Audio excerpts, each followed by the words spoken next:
Batman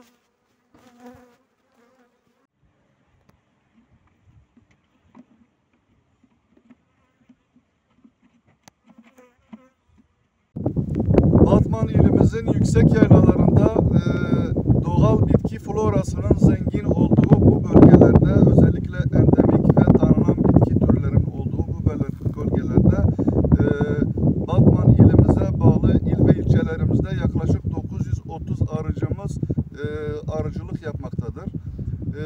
Bu yıl 2025 yılı içinde bal beklentimiz 240 ton ve üzerindedir.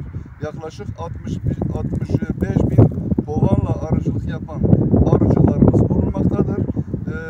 Bu 2025 yılının bal hasat dönemine girmiş bulunmaktayız. Bütün arıcılarımıza bu hasat döneminde bereketli bir sezon diliyoruz.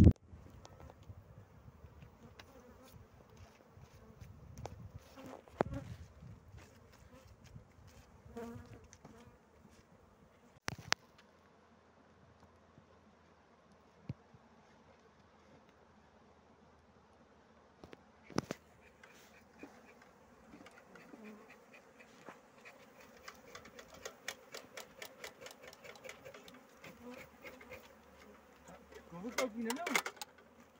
Vamos, Guiné.